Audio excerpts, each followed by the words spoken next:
Market Mantra. Market Mantra.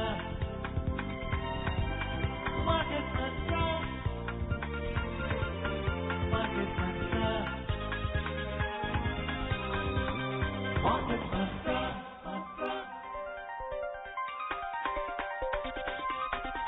Market Mantra.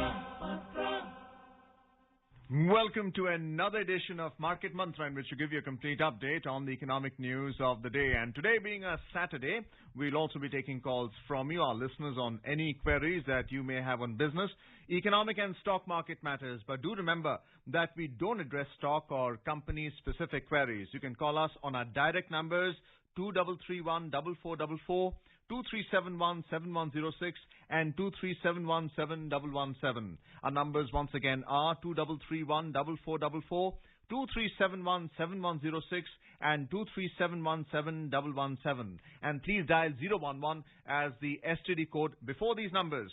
I am Arjun Chaudhary and with me is my co-anchor in Hindi, Sonu Sood. धन्यवाद अर्जुन। नमस्कार श्रोताओं, market मंत्र में आपका स्वागत है। रोज की तरह आज भी हम ताजा आर्थिक समाचार आप तक लाएंगे। श्रोताओं, आज शनिवार है। हर शनिवार की तरह आज भी हम आपके प्रश्न सीधे प्रोग्राम में शामिल करेंगे। आप हमसे आर्थिक, व्यापारिक और शेयर बाजार से जुड़े किसी भी मुद्दे पर जानकारी प्राप्त कर सकते हैं, परंतु ध्यान रखिएगा कि हम किसी विशेष कंपनी या स्टॉक के बारे में आपको जानकारी इस कार्यक्रम में नहीं दे पाएंगे। हमसे बात करने के लिए आप इन नंबरों पर हमें फोन कर सकते हैं, 23314444, 23717106 और तीसरा नंबर है 23717117। दिल्ली से बाहर के श्रोता इन नंबरों से पहले 011 भी डायल करें। प्रश्नों के जवाब देने के लिए हमारे साथ कार्यक्रम में आमंत्रित हैं वरिष्ठ आर्थिक विश्लेषक शरद कोहली। शरद जी नमस्कार, कार्यक्रम में आपका स्वागत है। नमस्कार सोनू, नमस्कार अर्जुन और हमारे सभी मार्केट मंत्रा के श्रोताओं को मेरा हार्दिक अभिनंदन। और अब सबसे पहले हेडलाइंस के साथ है Arjun Chaudhary. GST collection for April hits record high of more than 1,40,000 crore rupees. Domestic stocks gain around 2% in the business week ended yesterday. Sensex climbs 904 points, Nifty ends above 14,500 level, and rupee logs 94 paise weekly appreciation against the US dollar. अप्रैल के लिए GST का कुल संकलन 1,41,000 करोड़ रुपए से ऊपर record उच्चतम स्तर पर जा पहुंचा। कल समाप्त व्यापारिक सप्ताह के दौरान घरेलू सूचकांक लगभग 2% बढ़े। सेंसेक्स में 904 अंकों की कुल वृद्धि आई। निफ्टी 14,500 के स्तर से ऊपर हुआ बंद और रुपए में डॉलर के मुकाबले 94 पैसे की साप्ताहिक मजबूती हुई दर्ज।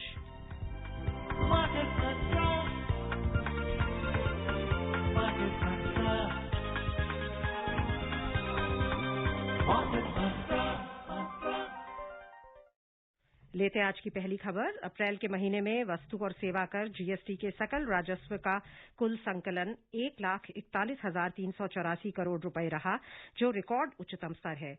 इसमें 27,837 करोड़ रुपए केंद्रीय जीएसटी था। राज्य जीएसटी 35,621 करोड़ रुपए रहा। एकीकृत जीएसटी 68,481 करोड़ रुपए था और शुल्क 9,445 करोड़ रुपए था। वित्त मंत्रालय ने कहा कि मार्च 2021 के मुकाबले अप्रैल में जीएसटी संकलन 14% बढ़ गया है। मंत्रालय ने कहा कि देश के कई हिस्सों में कोविड-19 महामारी की दूसरी लहर आने के बावजूद भारतीय व्यापार जगत ने फिर से सराहनीय मजबूती दिखाई है। उन्होंने न सिर्फ रिटर्न फाइल करने की वांछित प्रक्रिया को विधिवत पूरा किया है, बल्कि ठीक समय पर अपनी जीएसटी की राशि भी अदा की है। जीएसटी शुरू किए जाने के बाद अप्रैल 2021 में सबसे अधिक जीएसटी का मासिक संकलन हुआ है। मंत्रालय ने कहा कि जीएसटी राजस्व न सिर्फ पिछले 7 महीनों से लगातार 1 लाख करोड़ रुपए का स्तर पार कर रहा है, बल्कि इसमें लगातार वृद्धि भी हो रही है और ये इस अवधि में स्थायी आर्थिक सुधार होने का स्पष्ट संकेत है। जाली बिल के खिलाफ निगरानी तेज रहने, जीएसटी, आयकर और कस्टम्स से जुड़ी आईटी प्रणालियों समेत विभिन्न स्रोतों से आंकड़ों के डीप डेटा एनालिटिक्स किए जाने और कर प्रशासन की कारगरता बढ़ाने से भी कर राजस्व में लगातार वृद्धि होने में मदद मिली है। And our first caller of the evening, we're joined by Sanjeev from Navi Mumbai. Sanjeev ji, a very warm welcome to you on Market Mantra. Please ask your question to our expert Sharad Kohli. जी नमस्कार। मेरा पहला question था कि money matters जो programme आता है दोपहर को, वो ऑन एयर वो कितने बजे आता है? और शरद जी के लिए मेरा क्वेश्चन था कि हम जब भी किसी कंपनी के एनालिसिस करते हैं तो ये देखते हैं कि फंडामेंटल्स और फाइनेंशियल्स तो ठीक है, लेकिन वो कंपनी के प्रमोटर्स ने अपने शेयर्स को प्लेस किया हुआ रहता है, तो ये नॉर्मली नेगेटिव साइन माना जाता है किसी भी कंपनी के लिए। तो मेरा क्वेश्चन ये था कि प्रमोटर्स शेयर्स को प्लेस क्यों करते हैं, और अगर ऐसी कोई कंपनी के प्रमोटर्स ने प्लेस किया हुआ है तो क्या इन्वेस्टमेंट पॉइंट ऑफ व्यू से उस कंपनी को कंसिडर करना चाहिए? थैंक यू, धन्यवाद। हाँ जी संजीव, पहली बात तो मनी मैटर्स 3 बजे आता है, आप नोट करें, प्रतिदिन 3 बजे आता है। आपने देखिए प्लेसमेंट जो कंपनी करती है अपने शेयर्स का, आपने कहा कि फंडामेंटल स्ट्रांग भी हो, अगर मतलब उसके top lines, bottom lines, PE, book value सब कुछ स्ट्रांग भी है, फिर भी अगर शेयर्स प्लेस किए हो तो देखिए जरूरी नहीं है कि जिस कंपनी ने शेयर्स प्लेस किए हुए हो उस कंपनी में कमजोरी दिखाई दे, क्योंकि शेयर्स प्लेस किस वजह से किए जाते हैं अगर आप ये समझ लें तो आपका संशय दूर हो जाएगा कि प्रमोटर्स कई दफे शुरू में प्रमोटर जब बिजनेस स्टार्ट करते हैं तो उनके पास 2-3 विकल्प होते हैं। पहला विकल्प होता है कि वो बैंक से लोन लें, दूसरा विकल्प होता है कि वो आईपीओ में जाएं और रिटेल इन्वेस्टर्स से पैसा लें, और तीसरा विकल्प ये होता है कि वो इंस्टीट्यूशनल इन्वेस्टर्स के साथ या हाई नेटवर्थ इंडिविजुअल्स के साथ अपने शेयर्स को प्लेस करते हैं। और आजकल अगर आपने देखा होगा जो भी आईपीओज आते हैं या जो ओपन मार्केट ऑपरेशंस किए जाते हैं, जो फर्स्ट पब्लिक ऑफर भी आती है, उसमें शेयर्स को प्लेस करना संजीव जी आजकल एक आम बात हो गई है कि कुछ आपको बड़े इन्वेस्टर्स आके आपके साथ पहले से जुड़ जाते हैं इससे पहले कि वो शेयर्स रिटेल इन्वेस्टर्स को दिए जाएं।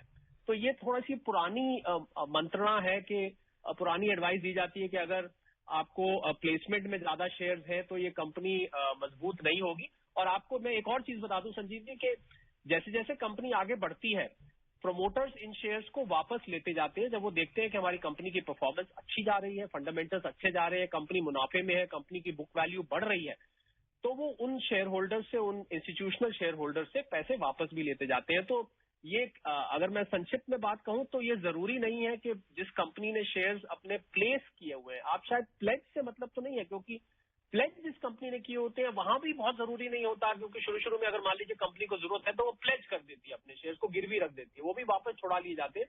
मैं बहुत सारी ऐसी कंपनीज को संजीव जी जानता हूं जिन्होंने अपने शेयर्स प्लेज भी किए हुए हैं और उस कंपनी के फंडामेंटल्स बहुत अच्छे हैं, मतलब बहुत अच्छी वो कंपनी परफॉर्म कर रही है। और प्लेसमेंट की हुई तो अनेकों कंपनियां हैं जो मेरे जहन में आ रही हैं, पर क्योंकि हम कंपनियों का नाम नहीं लेते, जो कि प्लेज करके और बहुत अच्छे फंडामेंटल, तो आप अपने दिमाग से ये चीज आप संशय दूर कर ले कि जो प्लेस की हुई कंपनीज हैं वो वीक कंपनीज हैं, ऐसा नहीं है, वो भी एक अच्छी निवेश की विकल्प बन सकते हैं। Sharad, apart from the pledging of shares for borrowing purposes, aren't shares also placed on the liability side of the balance sheet initially for the computation of what your net assets are? Yes, absolutely, Arjun. In fact, shares are always on the liability side in the capital, but if they are placed, they are. But those are, Sanjeev, the ones that are exclusively categorized as liability. They move to the preference shares or then to the debenture category. But I mean, his question fundamentally was that whether a company which places shares is a weak company. Well, the straightforward answer is not necessarily. You know, these days it's very common to place. In fact, all the IPOs that you've seen recently, you will find that there are some high net worth individuals. There are some, institutional investors who initially buy the share. In fact, there is something called book building. अब वो बहुत technical हो जाएगा, मैं उसमें जाऊंगा संजीव। तो book building process से अगर आप चलेंगे तो उसमें आपकी जो वैल्यू निकाली जाती है शेयर्स की, वो जो शेयर्स बुक बिल्डिंग से निकाले जाते हैं वो कुछ उसमें इंस्टीट्यूशनल इन्वेस्टर्स का भी रोल होता है उसकी वैल्यू डिटरमिन करने। तो वी होप संजीव को संतोषजनक आंसर मिल गया होगा। बहुत अच्छी तरह से आपने एक्सप्लेन किया शरद जी। अगले कॉलर है हमारे ब्रिजेंद्र झांसी से। ब्रिजेंद्र जी, आपका स्वागत है, सवाल पूछें। नमस्ते सभी को, मेरा नमस्कार। हाँ जी, नमस्कार। नमस्कार। मेरा सवाल मार्केट को लेकर है। जैसे अभी 1 साल पहले फार्मा सेक्टर को काफी दिक्कतें आती थी यूएस एफडीए से, और फार्मा सेक्टर हमेशा 1 साल के पहले नीचे जा रहा था। अब कोविड जैसे समय में रेमडेसिविर इंजेक्शन जैसा 1-1 लाख रुपए का बिक रहा है, लोग पैरासीटामोल को भी लंबे समय के लिए स्टोर करने के लिए खरीद रहे हैं। तो क्या उम्मीद की जाए कि फार्मा सेक्टर आगे आने वाले समय में बूम करेगा, या अभी भी इसमें कुछ रुकने की आवश्यकता है इसको एक लंबे समय के लिए खरीदने के लिए? देखिए ब्रिजेंद्र जी, अभी जो फार्मा सेक्टर के फिलहाल तो मैं कहूंगा उनके दिन इस समय हरियाली में है। और बहुत अच्छे समय से गुजर रहा है। पीछे जब पिछले साल कोविड का अटैक हुआ था और पिछले साल कोविड जब बहुत तेज हुआ था, उस समय फार्मा सेक्टर, आपने बिल्कुल ठीक कहा, जो बहुत सालों से सोया हुआ था और बहुत सालों इतना उस पर तवज्जो नहीं दी जाती थी, अब उसमें एकदम चाल आई और फार्मा के जितने भी शेयर्स थे वो ऊपर चढ़ने लगे। उसके बाद फिर जब आपको याद होगा दिसंबर से फरवरी तक जब कोरोना भारत में थोड़ा शांत हो गया था, बल्कि हम लोगों ने थोड़ी लापरवाही करी उसके शांत होने पे और जिसकी वजह से आज हमें ये दिन देखना पड़ रहा है, तो अब फार्मा सेक्टर फिर से उभर के आ गया है।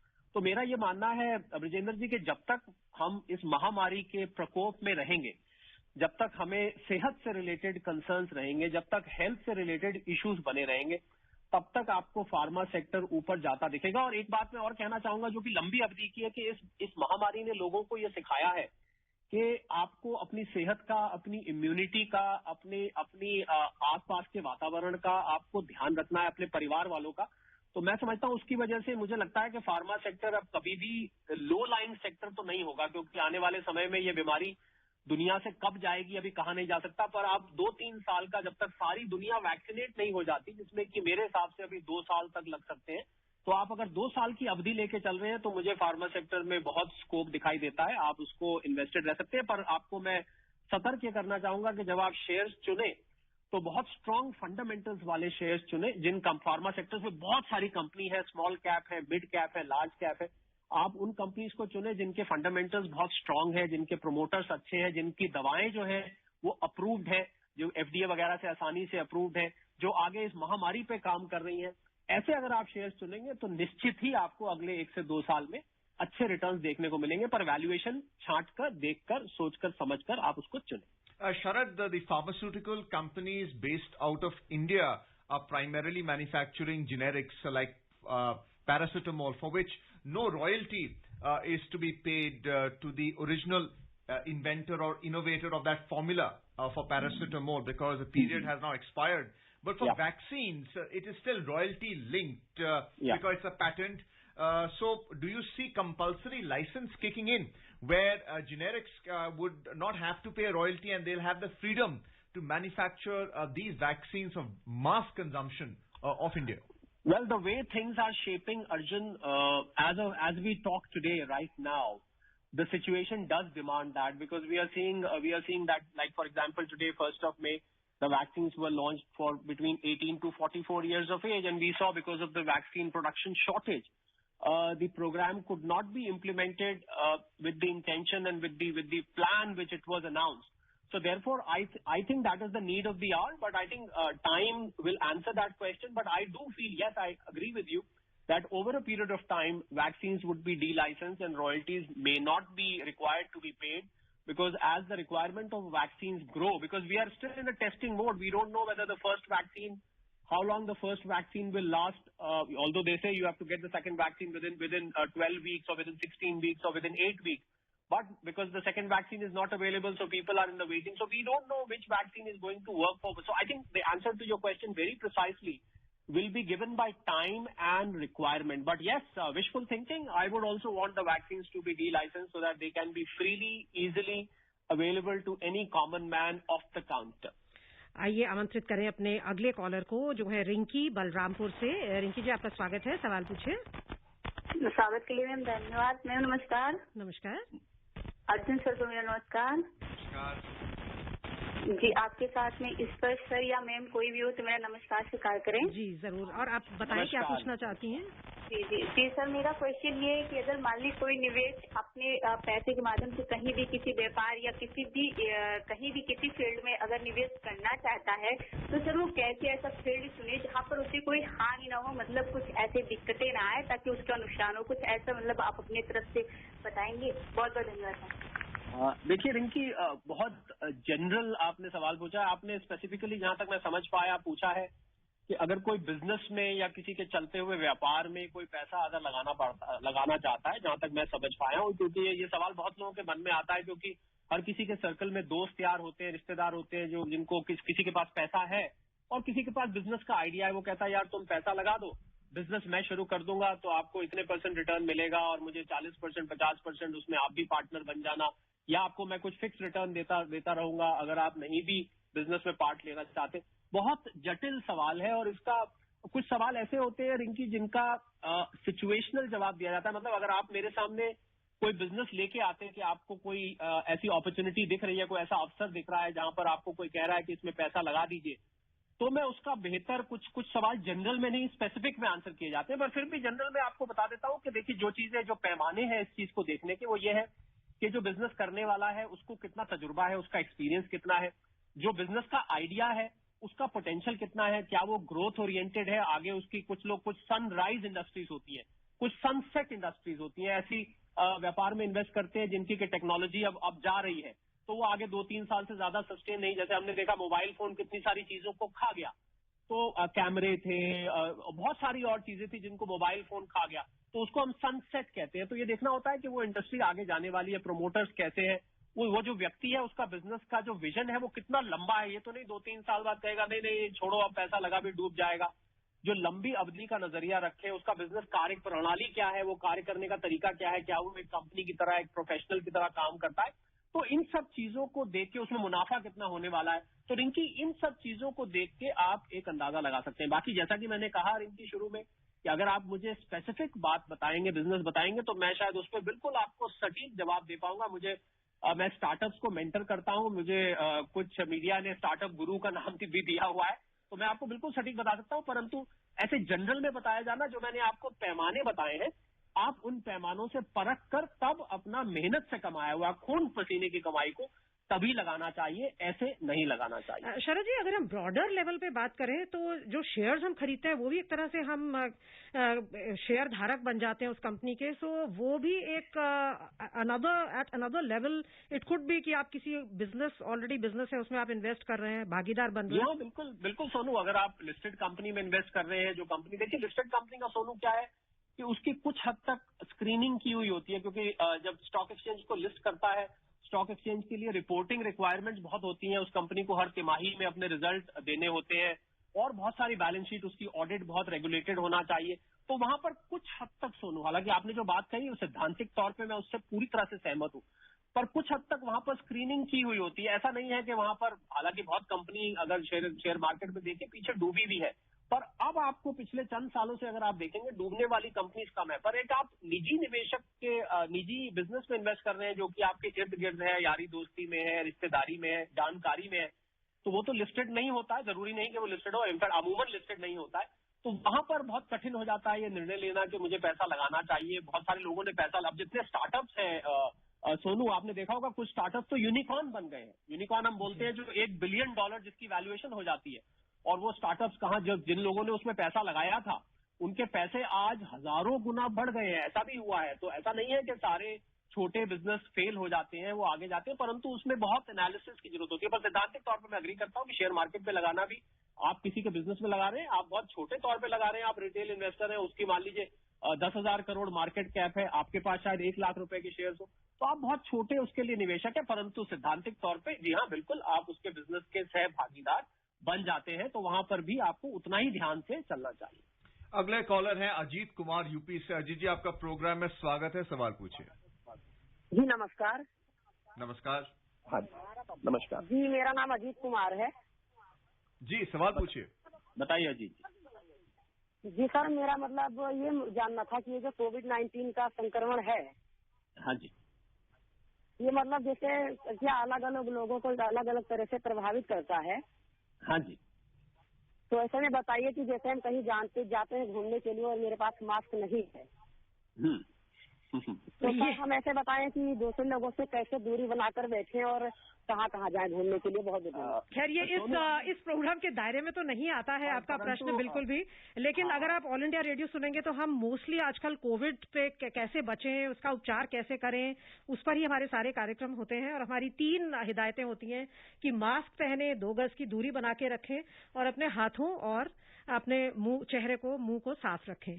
और सोनू, अगर मैं इसमें एक लाइन और जोड़ दूं तो मैं तो इनको यहाँ तक भी सलाह दूंगा, क्योंकि इतना आजकल हमें मसाला मिल रहा है रेडियो से, ऑल इंडिया रेडियो से, टेलीविजन से, दूरदर्शन से, कि बिना मास्क के तो आप अजीत, मैं तो सलाह दूंगा आप निकले ही नहीं। आजकल जो माहौल है, बिना मास्क पहने ऐसे निकलना है जैसे मान लीजिए आप कपड़े बिना पहने निकल रहे हैं, आप कभी नहीं करेंगे ऐसा।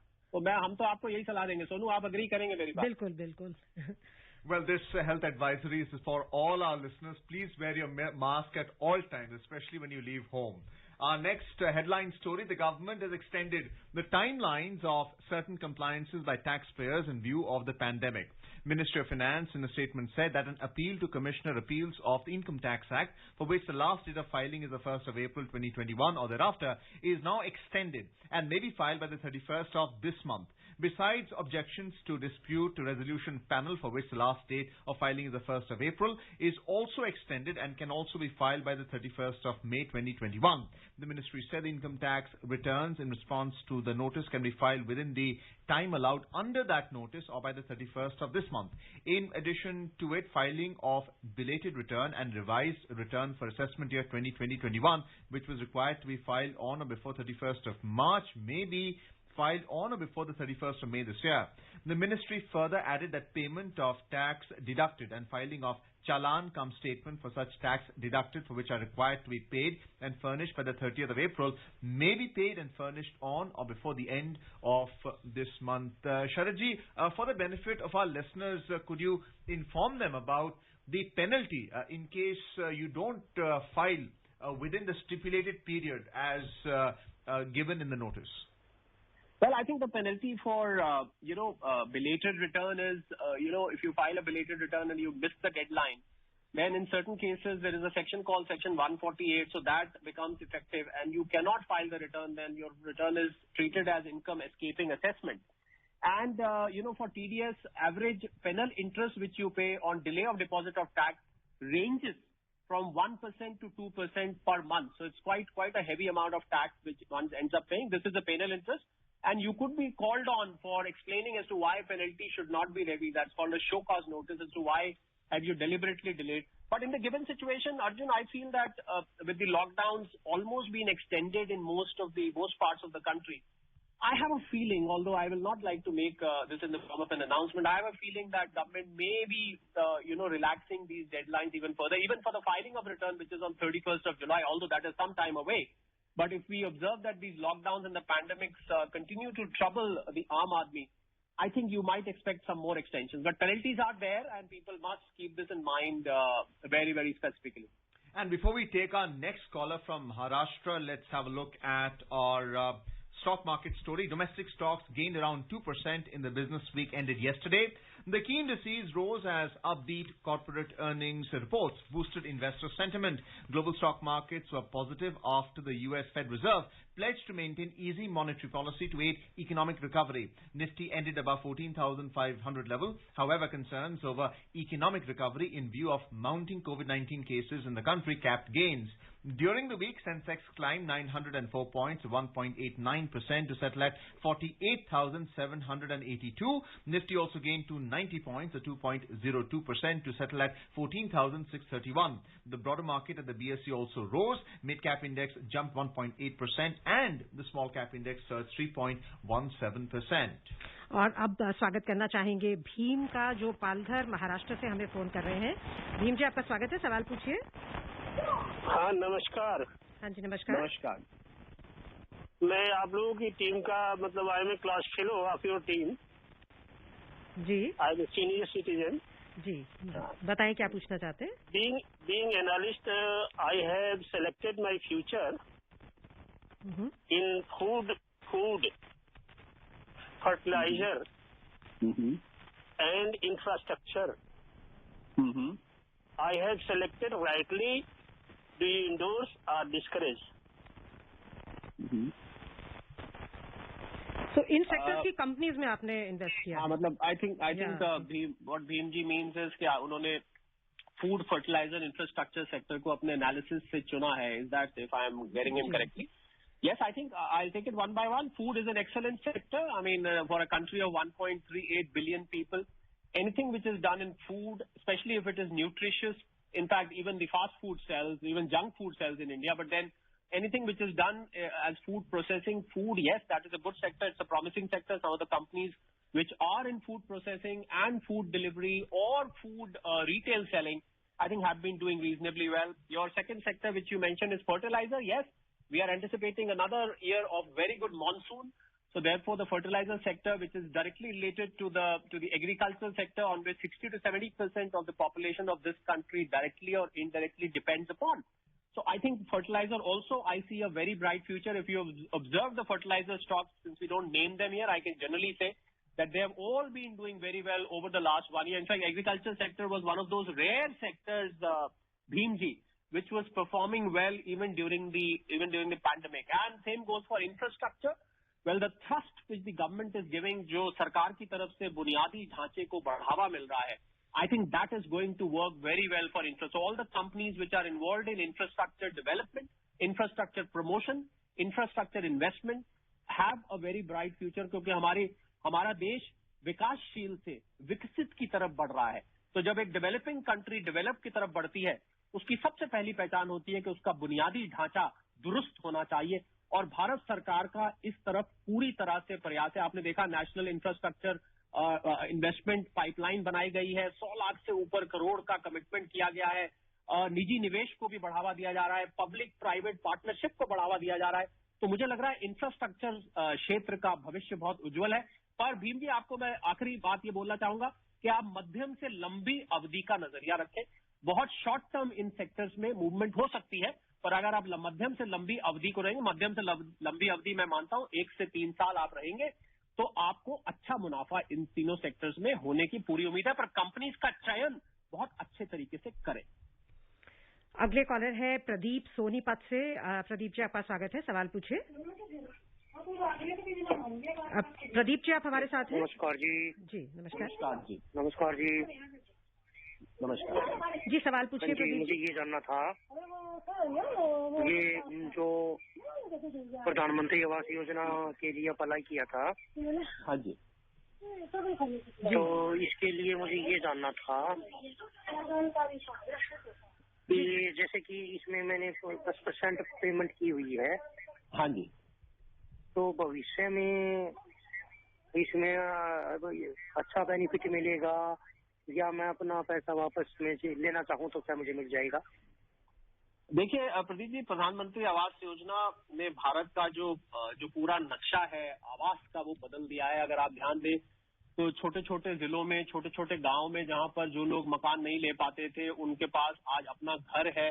और जो उन्होंने घर का एक सपना देखा था, वो सपना साकार होता नजर आ रहा है. जहां जहां भी आवास योजना का लाभ पहुंचा है, तो आपने 10% दिया है. आपने कहा जी हाँ, बिल्कुल. जो आपके नोडल ऑफिसर है, जिस सोनीपत क्षेत्र में आप हैं, आप उनसे संपर्क में रहें और इसका पूरा आपको लाभ, जैसा कि मैंने कहा कि एक घर का सपना हर किसी का होता है कि एक अपना घर हो, और प्रधानमंत्री आवास योजना उन लोअर मिडिल और गरीब तबके के लिए यही एक इनिशिएटिव लॉन्च किया गया है और उसका पूरा लाभ उन लोगों को मिल रहा है. तो मैं आपको सलाह ये दूंगा प्रदीप जी कि आप अपने नोडल ऑफिसर से संपर्क करें. आपको स्कीम की, जो आपके एरिया में स्कीम है, जिस साइज का आपको मकान मिलने वाला है, जितनी पूंजी उसमें लगाई जा रही है, वो सब आपको जानकारी दी जाएगी. जो आपने पैसा जमा कराया है वो स्कीम के अंतर्गत है और उसकी आप जानकारी पूरी लीजिए और इसका पूरी तरह से आप लाभ उठाइए. बहुत बढ़िया स्कीम है और मैं इस स्कीम की भारत जैसे देश में सख्त जरूरत थी, इसकी पूरी तरह से सराहना करता हूँ. समय बहुत कम है, इसलिए हमें चर्चा को यहीं समाप्त करना होगा. बहुत बहुत धन्यवाद शरद जी आज के कार्यक्रम में शामिल होने के लिए. धन्यवाद जी, my pleasure. Thank you so much. और चलते चलते कुछ खबरें. कल समाप्त व्यापारिक सप्ताह के दौरान रुपया डॉलर के मुकाबले 94 पैसे मजबूत हुआ और कल कारोबार की समाप्ति पर रुपए का स्तर 74 रुपए 8 पैसे प्रति डॉलर रहा. Moving on to the U.S. Market, Dow Jones Industrial Average has slipped 0.5%, S&P 500 fell 0.7%, and the Nasdaq Composite Index declined 0.9%. And before we close, a reminder of the headlines. GST collection for April hit record highs of more than 1,40,000 crore rupees. Domestic stocks gained around 2% in the business week ended yesterday. Sensex climbs 904 points, Nifty ends above 14,500 level, and rupee logs 94 paise weekly appreciation against the US dollar. And that's it in this edition of Market Mantra. For now, goodbye.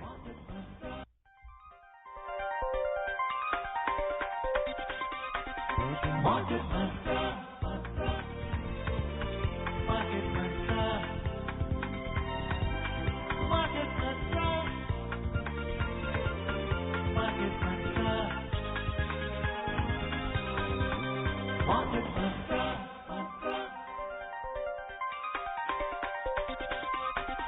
Market Mantra.